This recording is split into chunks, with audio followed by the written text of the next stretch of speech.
Before you spend $30 on a snack container that leaks all over your kindergartner's backpack, or they can't even open it themselves, let me save you the meltdown. And when my son was younger, I saw him struggle to open his snack container and I was picking him up from school. That made me realize that he was hungry and frustrated and that I had to fix this problem immediately. I'm April from accordingtoapril.com. And if you're new here, I test products so you don't have to waste your money. My most popular videos are honest reviews of products that we actually use daily, like my Munchkin sippy cup review that's helped thousands of parents choose the right sippy cup for their child. Today, I'm breaking down everything you need to know about snack containers before you buy them, because next week, I'm putting the most popular snack containers to the test. Here's the thing. Snack containers are not actually designed for people who take snacks every day. They look cute on Amazon, and then reality hits. Your kid can't open it, it leaks applesauce everywhere, or the compartments are too small and you can't even fit 3 goldfish in them. I've been there. I've bought $25 containers that looked perfect online, only to get it home and have my son bring it home completely untouched because he couldn't figure out the latch system. That's $25 down the drain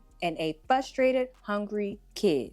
We don't want one of them. So in this video, I'm going to be walking you through exactly what to look for when you are purchasing a snack container, price ranges that makes the most sense, and red flags that will save you from buying something that doesn't even work or make sense. Next week, I'm going to be testing 3 of the most popular snack containers that show up in every mom group: Bento Kids, Q, and the OXO Tot snack container. I'll put them through real tests. We're going to be testing leaks, dropping them, and most importantly, a kindergarten independence test. All right, first, let's talk size. Most kindergartners need about 1 to 2 cups of snacks throughout the day or after school. If it's too big, they get overwhelmed and they won't eat anything. If it's too small and they eat up everything, it won't be enough and then they'll be cranky and talking about that they're hungry. Look for containers to have 2 to 3 compartments. You want a large one that's going to be the main compartment for snacks, like crackers, fruit,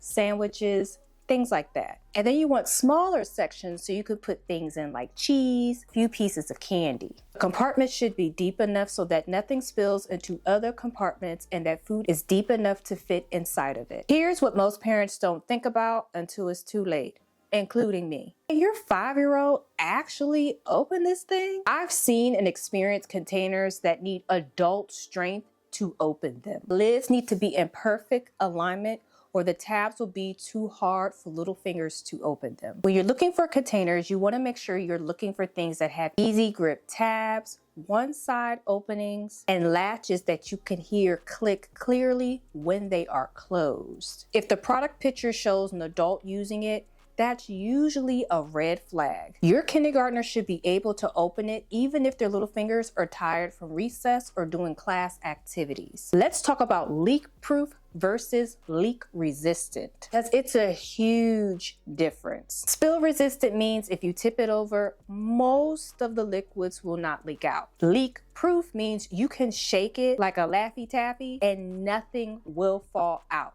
of that product. For backpacks, you need something that is truly leak-proof, especially if you're packing things like applesauce, sauces, ketchup, syrup. I've learned this the hard way where I've poured syrup or applesauce in the container, and then when my son comes home, it is all at the bottom of his backpack. It's ruined his homework, it's ruined his clothes, and everything smells like applesauce, which is not bad, but it's not good either. Most containers either have plastic or glass inserts. For kindergartners, I recommend sticking with BPA-free plastic inserts. It's lighter on their backpacks, it won't break or shatter if their backpack is dropped. They're usually dishwasher safe. You want to look for things that have a rounded corner. They're easier to clean and less likely to crack or break. You want to avoid containers with a lot of small, intricate, tiny crevices or decorative elements that can easily trap food. Trust me, you don't want to be cleaning out peanut butter in tiny little grooves every single night. Speaking of cleaning, make sure that whatever type of container that you buy is dishwasher safe and can be put at the top of the dishwasher rack. Some containers claim to be dishwasher safe, but then the seal warps or the seal gets loose after a few washes. So check how many pieces come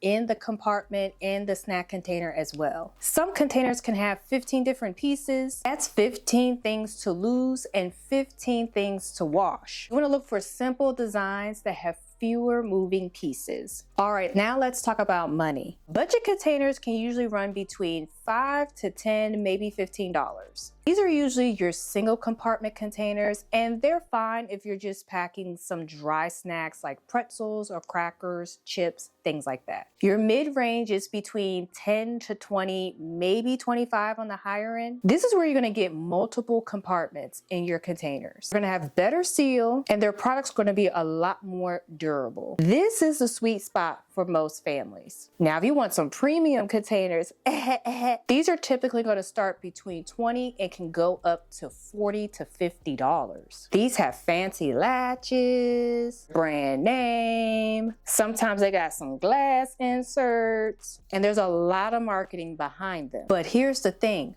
Price doesn't always equal performance. I've tested $8 containers that have beat out $30 containers easily. The key is to know what features you actually need versus the marketing that they're putting out towards you. Here are the red flags that will save you from wasting a lot of money. If the Amazon reviews mention that the kids cannot open them, believe them. If multiple reviews say that it leaks, it probably does. If the product photos or photos that people send in for a review are mainly of adults, you should definitely be a little suspicious. You want to avoid containers that have a complicated latch system, tiny tabs, or a system that requires the lid to have perfect alignment before it will close, with lots of small decorative pieces or hard to reach corners. And be wary of any container that seems too cheap. If it says it's a $3 leak-proof container, it's probably not a $3 leak-proof container. Next week, I'm putting 3 snack containers to the real test. I'm doing a leak test with applesauce, literally shaking them up and down. Doing a drop test from backpack height onto our kitchen floor. And most importantly, I'm gonna have my 5-year-old try to open it